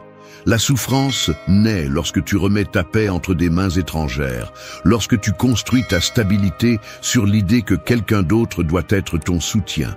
Et alors, lorsque ces mains se lâchent, lorsque ces présences s'évanouissent, tu t'effondres comme si on t'avait trahi, alors qu'en réalité ils ont juste suivi le cours naturel de la vie. Ce n'est pas de la cruauté, c'est de l'humanité. C'est pourquoi cette vidéo n'est ni un réconfort, ni un discours doux. C'est un appel à l'éveil, à cesser de croire que ta force dépend de la permanence des autres. Si tu attends que quelqu'un te valide, te soutienne ou te fasse te sentir complet, tu cèdes ton pouvoir. La leçon stoïcienne est claire. Tu es vraiment libre seulement lorsque tu construis ta paix, ta force et ta valeur en toi-même. Je veux que tu écoutes ceci sérieusement, car ce n'est pas une théorie, c'est de la survie émotionnelle. La seule loyauté qui ne t'abandonnera jamais est celle que tu formes avec toi-même. Tout le reste est transitoire, tout le reste est emprunté. Si tu veux arrêter de te briser chaque fois que quelqu'un part, tu as besoin d'ancrer ta vie en toi. Reste jusqu'à la fin, car ici, il ne s'agit pas de belles paroles. Il s'agit d'affronter la vérité qu'ils ont évité de te dire. Dépendre des autres est le chemin le plus sûr vers la défaite. Et construire l'autosuffisance est la seule façon de gagner. 1. Accepte que personne ne vous doit de permanence. C'est comme essayer de retenir de l'eau entre vos mains, vous la serrez fort, vous avez confiance qu'en le faisant, elle restera avec vous. Mais peu à peu, les gouttes s'échappent jusqu'à ce qu'à la fin, il ne reste que du vide. C'est ainsi que fonctionne la permanence des personnes. Aussi fort que vous voulez croire que quelqu'un sera avec vous pour toujours, la vérité est que personne ne vous doit de permanence. Et plus vous vous accrochez à cette illusion, plus grande sera votre souffrance. La première étape pour vous libérer est d'accepter cette réalité avec sérieux et fermeté, car la nier, c'est vous condamner à répéter la même douleur encore et encore. Accepter que personne ne vous doit de permanence ne signifie pas devenir froid ou méfiant. Cela signifie comprendre que la vie est en mouvement constant et que les personnes le sont aussi. Aujourd'hui, quelqu'un peut marcher à vos côtés, mais demain, son chemin peut prendre une autre direction. Pas nécessairement par trahison, mais parce que son histoire, ses priorités et ses batailles ont changé. L'erreur est de croire que cette personne devait rester quoi qu'il arrive, comme si elle vous devait une éternité. Et quand cette attente se heurte à la réalité, ce qui se brise n'est pas la relation, mais votre paix. Pour éviter de tomber dans ce cycle, vous devez apprendre à lâcher l'idée de permanence obligatoire. Commencez par changer votre langage interne. Arrêtez de vous dire que quelqu'un doit toujours être avec vous. Changez-le pour la gratitude que quelqu'un était avec vous tant qu'il le voulait ou le pouvait. Ce changement de perspective vous donnera la liberté. Rappelez-vous que chaque lien est un cadeau temporaire, et quand vous le verrez de cette façon, vous arrêterez d'exiger et commencerez à apprécier davantage ce que vous avez dans le présent. Un autre conseil est de construire une base solide en vous-même. Si votre stabilité dépend de quelqu'un qui ne part pas, vous êtes lié à une condamnation constante. Commencez à cultiver vos propres espaces. Investissez du temps dans votre croissance, dans votre discipline et dans vos projets personnels. Découvrez des activités que vous appréciez en solitude, car plus vous serez fort avec vous-même, moins vous serez vulnérable aux mouvements inévitables des autres. L'autosuffisance émotionnelle ne signifie pas ne pas avoir besoin de personne, cela signifie ne pas s'effondrer quand quelqu'un part. Vous devez également éviter d'idéaliser les gens. Lorsque vous mettez quelqu'un sur un piédestal et en faites la base de votre bonheur, ce que vous faites, c'est lui donner un pouvoir qu'il ne devrait pas avoir. Rappelez-vous que les autres sont des êtres humains, fragiles, changeants, tout comme vous. N'attendez pas la perfection, n'attendez pas l'éternité. Attendez l'humanité. En vous rappelant cela, vos attentes seront plus réalistes et votre douleur sera moindre lorsque viendra le moment du départ. Enfin, pratiquez le détachement conscient. Le détachement n'est pas l'indifférence, c'est accepter la présence sans s'accrocher et accepter l'absence sans vous détruire. Une façon pratique de le faire est de former votre esprit à remercier plutôt qu'à réclamer. Lorsque vous pensez à quelqu'un qui est parti, au lieu de dire « il m'a fait défaut », dites-vous « il a partagé une partie de sa vie avec moi et maintenant il suit son chemin ». Ce changement d'interprétation transforme votre douleur en maturité. Accepter que personne ne vous doit de permanence est une leçon difficile, mais nécessaire.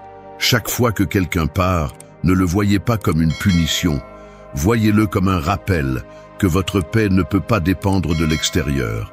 Faites de cette vérité votre bouclier, et vous verrez comment peu à peu vous arrêtez de vous briser pour ce qui n'a jamais été sous votre contrôle. Parce que la liberté commence lorsque vous comprenez que la seule permanence assurée est celle que vous construisez avec vous-même. 2. Construis une relation inébranlable avec toi-même. Vivre en dépendant des autres pour te sentir complet est comme habiter dans une maison faite de verre. N'importe quelle pierre lancée de l'extérieur peut la faire s'effondrer et te laisser exposé. Cette fragilité est la conséquence de ne pas avoir une relation solide avec toi-même, de ne pas être ton propre refuge. Si tu ne construis pas ce lien, tu seras toujours à la merci de ce que les autres font, disent ou cessent de faire. La vie est trop incertaine pour permettre que ta paix dépende de quelqu'un d'autre. C'est pourquoi tu as besoin de construire une connexion si forte avec toi-même qu'aucun abandon ou rejet ne parvienne à te briser. L'erreur courante est de chercher à l'extérieur ce que nous n'avons jamais cultivé à l'intérieur. Nous demandons de l'attention parce que nous ne savons pas nous en donner.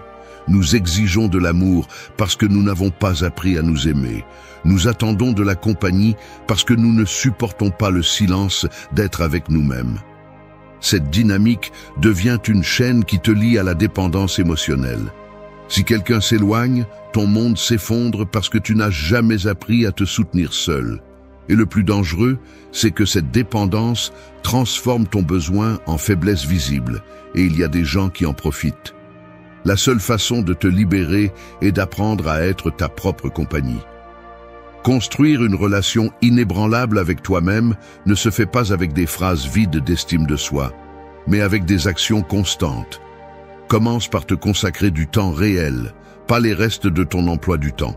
Apprends à apprécier les activités en solitude, que ce soit lire, marcher, écrire ou s'entraîner, et observe comment peu à peu l'inconfort initial se transforme en calme. Cet espace n'est pas vide, c'est la preuve que tu peux être avec toi sans dépendre de personne d'autre. Un autre conseil pratique est d'apprendre à valider tes propres réussites. Arrête d'attendre des félicitations externes pour sentir que tu progresses. Chaque fois que tu atteins un objectif, même petit, reconnais ton effort. Écris-le, célèbre-le en silence, mais ne l'ignore pas. Cette habitude t'entraîne à ne pas avoir besoin d'applaudissements des autres pour te sentir valorisé. Quand tu apprendras à être témoin de ta propre croissance, tu arrêteras de vivre comme un mendiant émotionnel qui supplie pour la reconnaissance. La discipline est également clé dans cette construction. Tenir les promesses que tu te fais à toi-même renforce ta confiance interne. Si tu dis que tu vas t'entraîner, fais-le. Si tu décides de te lever tôt, lève-toi. Chaque fois que tu tiens ta promesse, ton esprit comprend qu'il peut avoir confiance en toi. Et cette confiance est le pilier de la relation avec toi-même. Au contraire, chaque fois que tu te trahis, tu nourris l'insécurité et renforces la dépendance de chercher à l'extérieur ce que tu ne construis pas à l'intérieur. N'oublie pas le dialogue interne. Ce que tu te dis chaque jour crée la qualité de cette relation. Si ton esprit est rempli de critiques et de mépris envers toi-même, tu ne te sentiras jamais en paix en solitude. Changer ce discours n'est pas un acte d'arrogance, c'est un acte de justice envers toi-même. Parle-toi avec fermeté, reconnais tes erreurs, mais reconnais aussi tes vertus. Un ennemi interne est plus destructeur que 100 ennemis externes. C'est pourquoi tu as besoin de devenir ton allié le plus fort. Au final, une relation inébranlable avec toi-même signifie que tu es capable d'être seul sans te sentir seul, que tu peux avoir confiance en ton jugement même si personne ne te soutient, que tu sais te relever même si tout le monde te tourne le dos. Cela signifie que ta force ne dépend pas de la présence des autres, mais du fait que tu ne t'abandonnes jamais. Parce que si tu parviens à établir cette connexion, le monde peut changer, les gens peuvent partir, mais tu auras toujours quelqu'un en qui avoir confiance, toi-même. Et c'est le type de loyauté qui ne se brise jamais. 3. Libère-toi des attentes irréalistes. Marcher avec des attentes irréalistes est comme porter un sac à dos plein de pierres que tu as toi-même placées à l'intérieur. Chaque fois que quelqu'un n'agit pas comme tu l'espérais, une autre pierre tombe sur ton dos. Et le pire, c'est que ce n'est pas cette personne qui l'a mise, c'est toi en imaginant qu'elle devait se comporter d'une certaine manière. Le poids ne vient pas de ce qu'ils ont fait, mais de ce que tu as inventé qu'ils devaient faire. C'est ainsi que fonctionne le piège des attentes, une douleur silencieuse que tu fabriques toi-même et qui t'enchaîne à une frustration constante. La vérité est simple, mais dure. Personne n'est sur cette terre pour répondre à tes attentes. Chaque personne agit selon son histoire, ses blessures, ses priorités et sa façon de voir la vie. Prétendre que les autres réagissent comme tu le ferais est une recette sûre pour la déception.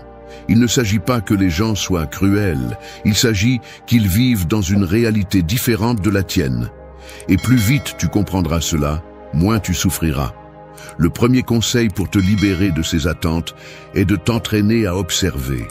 Au lieu de supposer comment quelqu'un devrait agir, observe comment il agit réellement. Prends ses actions comme des faits, pas comme des promesses.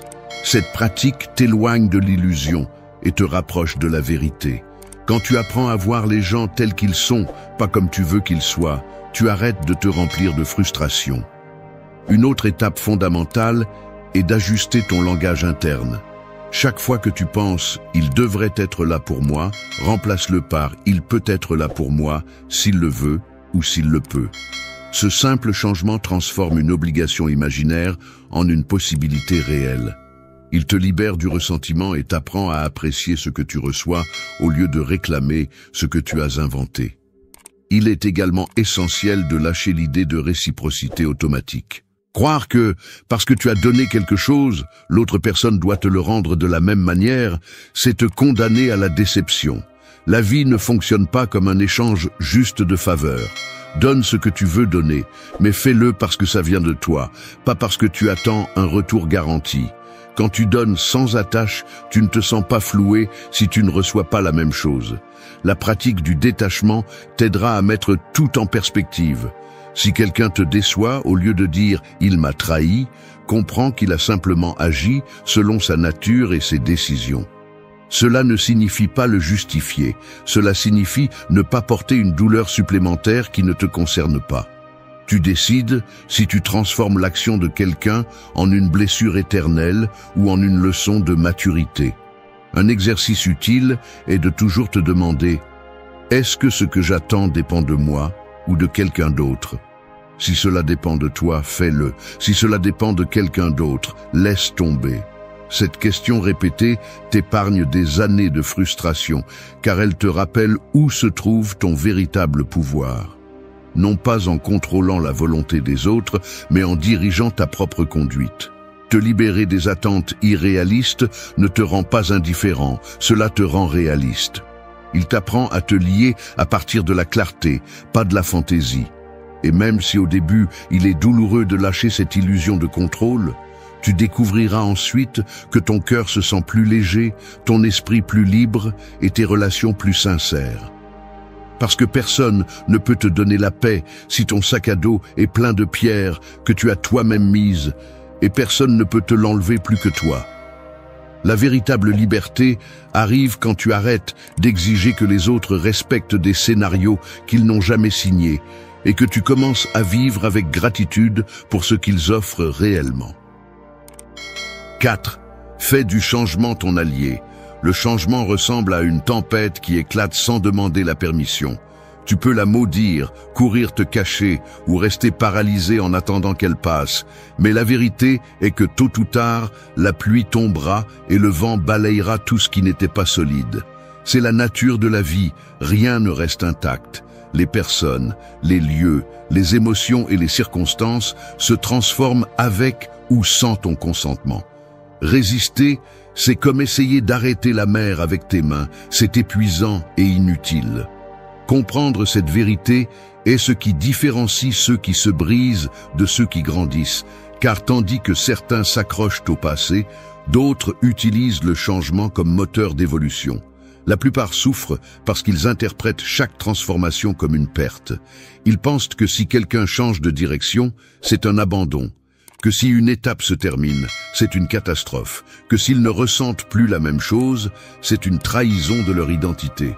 Cette vision transforme l'inévitable en punition. Mais le changement ne vient pas pour te détruire. Il vient pour te montrer que rien n'est fixe et que la seule façon de survivre est d'apprendre à bouger avec lui. Quand tu l'acceptes comme un allié, chaque fin devient un début et chaque perte une opportunité de te renforcer. Le premier conseil pour faire du changement un allié est d'accepter que tu ne le contrôles pas. La vie ne s'ajuste pas à ton scénario personnel. Les personnes que tu as juré d'avoir toujours à tes côtés s'éloignent. Les emplois sûrs se terminent. Les émotions qui semblaient éternelles se transforment. Au lieu de lutter contre cette réalité, commence à entraîner ton esprit avec la question « Qu'est-ce que je peux apprendre de cela ?» Remplacer la résistance par la curiosité te transforme en un explorateur de la vie, plutôt qu'en une victime de ses revirements. Un autre conseil pratique est d'anticiper mentalement le changement. Non pas par paranoïa, mais par préparation. Les stoïciens parlaient de la premeditatio malorum, imaginer sereinement que ce que tu aimes peut changer ou se perdre. Lorsque tu entraînes ton esprit à cette pratique, l'impact émotionnel est réduit et la transition est moins douloureuse. Te préparer n'évite pas le changement, mais évite qu'il te fasse s'effondrer. Il est également vital de développer une flexibilité interne. La rigidité est l'ennemi de la résilience. Si tout dans ta vie dépend du fait que les choses restent les mêmes, tu vis dans une illusion fragile. Commence par de petites habitudes, teste de nouvelles routines, accepte des conversations qui te mettent mal à l'aise, sors de ton cercle répétitif. Cette pratique quotidienne entraîne ta capacité d'adaptation et lorsque survient un grand changement, ton esprit ne le voit pas comme une menace, mais comme un processus naturel. Un autre point clé est d'identifier les opportunités au sein de chaque transition. Lorsqu'une personne s'en va, ne te concentre pas uniquement sur le vide. Regarde aussi l'espace que tu as maintenant pour grandir. Lorsqu'un plan se brise, cherche les portes qui se sont ouvertes en n'étant pas liées à un seul. Cette mentalité transforme la perte en expansion. Le changement ne laisse jamais tout vide. Il laisse toujours une graine que tu peux exploiter si tu as le courage de la voir. Enfin, rappelle-toi que le changement t'appartient aussi. Tu n'es pas seulement la victime de transformations externes, tu es toi-même un agent de changement. Chaque décision que tu prends, chaque habitude que tu adoptes ou abandonnes, est une façon de réécrire ton chemin. Si tu crains le changement externe, mais que tu ne changes jamais toi-même, tu deviens ton pire obstacle. Ose transformer ce qui est entre tes mains, car c'est la meilleure façon d'entraîner ta relation avec l'inévitable. Lorsque tu fais du changement ton allié, Tu cesses de vivre dans la peur de perdre et tu commences à vivre avec confiance en ta capacité à t'adapter. 5. Choisis des relations qui t'élèvent, pas celles qui t'épuisent.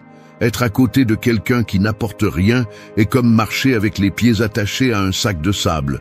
Tu avances, mais chaque pas pèse plus qu'il ne le devrait. Parfois, tu ne t'en rends pas compte au début, parce que tu confonds habitude avec loyauté, affection avec dépendance, compagnie avec véritable soutien. Cependant, il suffit d'observer ton état après avoir été avec certaines personnes pour remarquer la vérité. Il y a ceux qui te chargent d'énergie et il y a ceux qui te la retirent petit à petit. La différence entre continuer à grandir ou rester coincé réside dans le choix de qui tu partages ton chemin.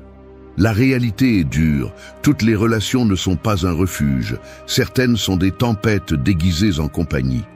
Il y a des personnes qui ont toujours une plainte prête, qui transforment chaque conversation en un puits de négativité ou qui s'approchent de toi seulement quand elles ont besoin de quelque chose. Si tu t'entoures d'elles pendant trop longtemps, tu finis par croire que la vie est aussi grise que leur vision. Et le pire, c'est que, en t'y habituant, tu confonds l'épuisement avec la normalité. Le premier conseil est d'apprendre à écouter ton corps et ton esprit. Après avoir partagé avec quelqu'un, demande-toi, me sens-je en paix ou épuisé? Cette simple évaluation révèle plus que tu ne le penses. Si chaque rencontre se termine par de la fatigue, de la confusion ou de la culpabilité, ce n'est pas une relation qui t'élève. Une relation saine te pousse à être meilleur, elle ne te fait pas sentir que tu portes le poids du monde. Un autre point clé est de reconnaître les schémas. Si tu remarques que c'est toujours toi qui écoutes, aide ou te donne du mal et que tu ne reçois jamais la même chose en retour, tu es dans une relation à sens unique. L'équilibre ne signifie pas que les deux donnent la même chose tout le temps. Cela signifie qu'il y a une réciprocité et un véritable soin. Lorsqu'un seul donne et que l'autre consomme, une dynamique d'épuisement se crée qui, tôt ou tard, brise ta stabilité. Pour éviter les relations qui épuisent, établis des limites claires. Les limites ne sont pas des murs de froideur, ce sont des rappels que ton énergie est précieuse et ne peut être gaspillée dans des dynamiques toxiques. Apprends à dire non sans culpabilité, à te retirer lorsque la conversation devient du poison, à mettre de la distance lorsque quelqu'un transgresse ta paix. Il ne s'agit pas d'être dur, il s'agit de protéger ce que tu construis en toi. Un conseil pratique est de t'entourer de personnes qui incarnent ce que tu veux cultiver. Si tu cherches la discipline, entoure-toi de personnes disciplinées. Si tu veux la sérénité, partage avec ceux qui transmettent la tranquillité. Si tu veux grandir, cherche ceux qui défient tes limites de manière positive. Ce que tu consommes des autres influence autant que ce que tu manges ou ce que tu lis. Choisir consciemment ton cercle est un investissement dans ton futur. Tu dois aussi travailler sur ta propre énergie parce que tu attires ce que tu es. Si tu as une mentalité négative ou dépendante, tu permets probablement des relations qui reflètent ce même schéma. Change ton intérieur et ton extérieur s'ajustera. Sois la personne qui élève, pas celle qui épuise, et tu verras comment ton environnement commence à se transformer.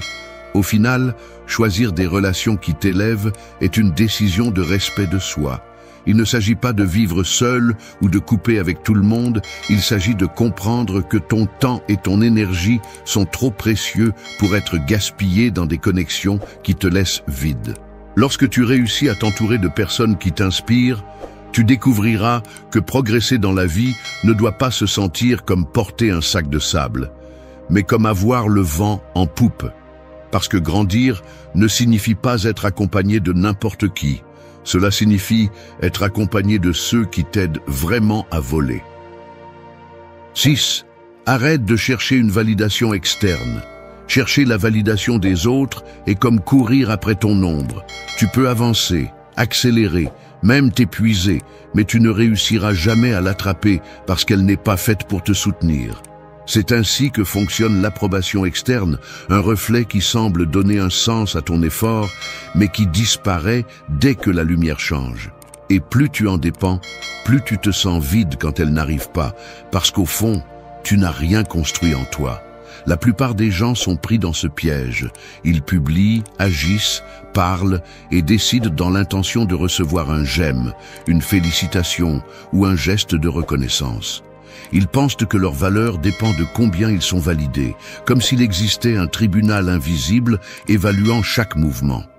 Le problème est que ce tribunal n'est jamais juste, parce que les gens applaudissent ou critiquent en fonction de leurs propres intérêts, pas de ta vérité. Si ta vie dépend de ces applaudissements, tu seras condamné à être une marionnette des attentes des autres. La première étape pour te libérer de cette dépendance est de reconnaître combien de tes décisions naissent du besoin d'approbation. Demande-toi sincèrement, est-ce que je le fais parce que je le veux vraiment ou parce que je veux être accepté? Cette question, répétée sans excuse, révèle combien de toi est contrôlé par le regard des autres. Une fois que tu l'as découvert, tu as l'opportunité de récupérer ton pouvoir. Un autre conseil fondamental est d'apprendre à valider tes réussites. N'attends pas que quelqu'un te dise que tu as bien fait pour te sentir fier. Célèbre en privé, reconnais l'effort, écris ce que tu as accompli et considère-le comme une victoire personnelle. L'autosuffisance ne se construit pas avec des applaudissements, elle se construit avec la conviction que ce que tu fais a de la valeur, même si personne ne le voit. Cette pratique renforce ta confiance et réduit ton besoin de chercher le regard des autres. Il est également essentiel d'accepter l'inconfort de décevoir. La validation externe se nourrit de la peur que les autres n'approuvent pas ce que tu fais. C'est pourquoi tu dois entraîner ton esprit à supporter la désapprobation sans t'effondrer. Si quelqu'un n'est pas d'accord, qu'il l'assume. Tu n'as pas besoin de justifier chaque décision. Lorsque tu acceptes que tu ne vas pas plaire à tout le monde, ta vie devient plus authentique et plus libre. Un exercice utile est de limiter ton exposition à des environnements où la validation est mesurée superficiellement. Les réseaux sociaux, par exemple, sont un terrain fertile pour l'auto-tromperie. Tu peux les utiliser, mais ne laisse pas le nombre d'interactions définir ta valeur. Si tu remarques que tu dépends trop de ces chiffres, déconnecte-toi pendant un moment, recentre-toi sur ton monde réel et rappelle-toi que ta vie ne se mesure pas en métriques numériques. Une autre pratique puissante est de devenir ton propre critique et ton propre maître. Évalue tes erreurs avec objectivité, corrige-les, apprends et avance. Lorsque tu fais confiance à ta capacité d'auto-évaluation, tu arrêtes d'attendre des jugements externes pour te sentir dans la bonne direction. Cela ne signifie pas que tu te fermes au retour. Cela signifie que tu n'es pas esclave de ceux-ci. Au final, arrêter de chercher une validation externe est une déclaration d'indépendance émotionnelle. C'est décider que ta valeur ne dépend pas de qui t'applaudit ou de qui t'ignore. Cela signifie que tu peux marcher la tête haute même quand il n'y a pas de public, que tu peux construire ta vie sur des fondations internes plutôt que sur des miroirs fragiles. Et le plus important, cela signifie que tu deviens le maître de ta voix, de tes décisions et de ton destin. Parce que la validation la plus puissante n'est pas celle qui vient de l'extérieur, c'est celle qui naît lorsque tu te regardes dans le miroir et que tu sais que tu ne t'es pas trahi toi-même. 7. Prends la responsabilité de ta paix. Vivre en blâmant les autres pour ton agitation est comme laisser les clés de ta maison entre les mains de n'importe qui et te plaindre ensuite quand ils entrent et font du désordre. C'est ainsi que ça fonctionne lorsque tu permets que ta paix dépende de ce que quelqu'un dit, fait ou pense. Si chaque mot étranger, chaque geste, chaque absence a le pouvoir de te briser, alors tu n'as pas la paix. Tu as seulement une illusion fragile soutenue par les circonstances. La responsabilité de ton calme n'a jamais été à l'extérieur, elle a toujours été en toi. La vérité est inconfortable. Personne ne peut te voler ta paix si tu ne la donnes pas. Cependant, la plupart des gens sont convaincus que le chaos vient des autres. Ils blâment leurs partenaires pour leurs insécurités, leurs patrons pour leur stress, leur famille pour leur frustration.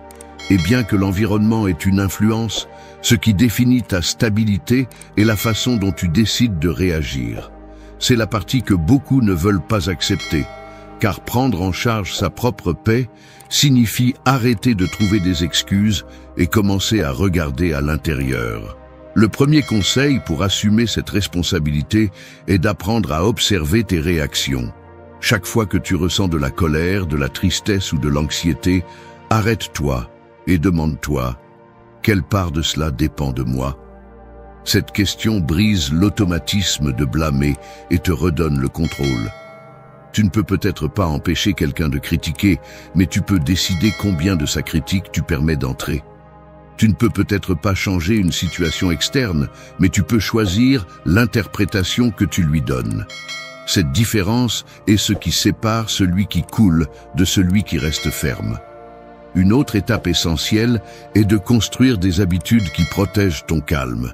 Il ne suffit pas d'attendre la paix au milieu du chaos, tu dois la cultiver activement.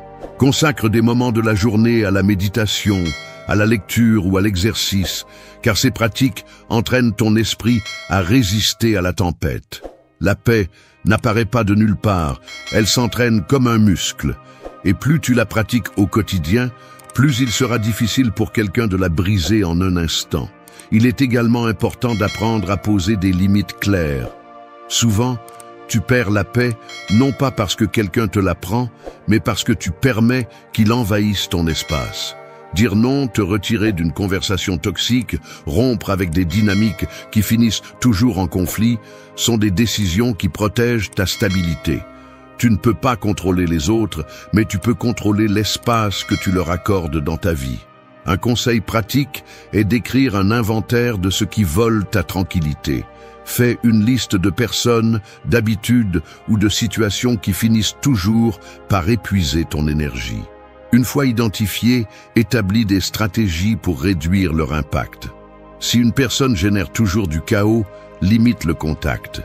Si une habitude comme l'excès de réseaux sociaux te remplit d'anxiété, régule le temps que tu leur consacres. Ce type d'action convertit la théorie en pratique réelle. Rappelle-toi aussi que la paix ne signifie pas l'absence de problèmes, mais la capacité de les affronter sans te détruire. La vie ne sera jamais un terrain plat, il y aura toujours des hauts et des bas, mais si ta force dépend de la perfection de tout, tu n'auras jamais de stabilité. Prends la responsabilité de ta paix en entraînant ton esprit à rester serein, même lorsque les choses ne se passent pas comme tu le souhaites. C'est la véritable force, celle qui n'a pas besoin de conditions externes pour exister. En fin de compte, prendre la responsabilité de ta paix est un acte de maturité et de liberté. C'est comprendre que personne d'autre ne peut te donner la tranquillité si tu ne décides pas de la cultiver toi-même. Cela signifie arrêter de vivre en victime de ce qui se passe et commencer à vivre en maître de ton intérieur. 8. Embrasse l'autosuffisance comme pouvoir. Dépendre des autres pour soutenir ta vie, c'est comme construire une maison sur un terrain qui ne t'appartient pas. Cela peut sembler stable tant que le propriétaire te permet de rester, mais il suffit qu'il change d'avis ou décide de te retirer la permission pour que tu te retrouves à la merci des éléments. C'est ainsi que fragile est l'existence de celui qui n'a pas appris à être autosuffisant. Et je ne parle pas seulement de matériel, je parle d'émotionnel, de mental, de spirituel. La véritable force naît lorsque tu comprends que ta stabilité ne peut pas être entre les mains d'autrui, mais doit être ancrée en toi-même. L'autosuffisance n'est pas l'isolement ni l'arrogance, c'est la liberté. Cela signifie que tu peux partager ta vie avec les autres par choix et non par nécessité. Lorsque tu embrasses ce pouvoir, tes relations deviennent plus authentiques, car tu ne t'approches pas en cherchant à être complété, mais en offrant ce que tu es déjà. Au contraire, lorsque tu dépends des autres pour te sentir en sécurité ou valide, tout mouvement externe devient une menace. C'est vivre avec des chaînes invisibles qui se tendent chaque fois que quelqu'un s'éloigne ou ne répond pas comme tu l'espérais. Le premier conseil pour embrasser l'autosuffisance est de s'entraîner à l'indépendance émotionnelle. Cela signifie apprendre à réguler tes émotions sans attendre que quelqu'un d'autre le fasse pour toi. Si tu es triste, cherche des outils pour le gérer. Écrire, réfléchir, bouger, travailler sur ta discipline. Si tu es en colère, apprends à respirer, à observer la pensée avant de réagir. Plus tu entraînes cette capacité, moins tu dépendras des autres pour te calmer ou te donner une direction. L'autosuffisance pratique est également fondamentale.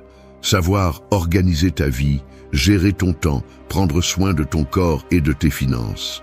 Beaucoup de personnes restent dans des relations nocives simplement parce qu'elles ne savent pas se soutenir seules, et cette dépendance devient un piège. Lorsque tu apprends à couvrir tes besoins de base et à prendre des décisions sans béquilles externes, ton pouvoir personnel grandit naturellement. Ce n'est pas de l'orgueil, c'est de la survie consciente. Une autre étape clé est de renforcer ton monde intérieur. Consacre du temps à te connaître, à cultiver tes principes, à définir ce que signifie pour toi vivre avec un but. Celui qui n'a pas de clarté intérieure s'accroche à la direction des autres et finit par vivre une vie empruntée.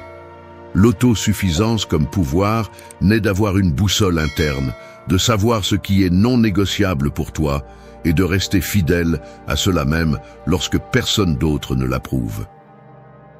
Un exercice utile est de pratiquer de petits actes d'indépendance chaque jour. N'attends pas que quelqu'un te motive pour commencer un projet, ne laisse pas les autres décider pour toi dans la vie quotidienne. Ne remets pas à plus tard ce que tu peux résoudre avec tes propres mains. Chaque action de ce type renforce l'idée que tu es capable de soutenir ta vie. Et lorsque viendra une épreuve majeure, cette pratique accumulée te donnera la force de l'affronter. N'oublie pas qu'embrasser l'autosuffisance ne signifie pas te fermer au soutien des autres. Nous avons tous besoin de liens, mais la différence réside dans la manière dont tu te relates. Si tu le fais par nécessité, tu donnes ton pouvoir. Si tu le fais à partir de l'abondance interne, tu partages sans peur de perdre. C'est la clé, que ta paix et ta valeur ne soient pas conditionnées par la présence ou l'absence de personne. Au final, l'autosuffisance est le plus grand pouvoir que tu peux avoir, car elle te libère de l'esclavage émotionnel, te donne de la clarté dans l'incertitude et te permet de vivre avec dignité, même dans la solitude. Lorsque tu l'embrasses, tu découvres que tu n'es jamais complètement sans protection, car tu es toi-même, ton refuge, ta force et ta compagnie. Merci d'être resté jusqu'à la fin de la vidéo. Si vous avez tout vu, commentez « Je suis stoïcien » comme notre signe secret, indiquant que vous êtes un véritable apprenant du stoïcisme. N'oubliez pas de vous abonner et de liker la vidéo si elle vous a plu. Rendez-vous dans la prochaine vidéo et rappelez-vous,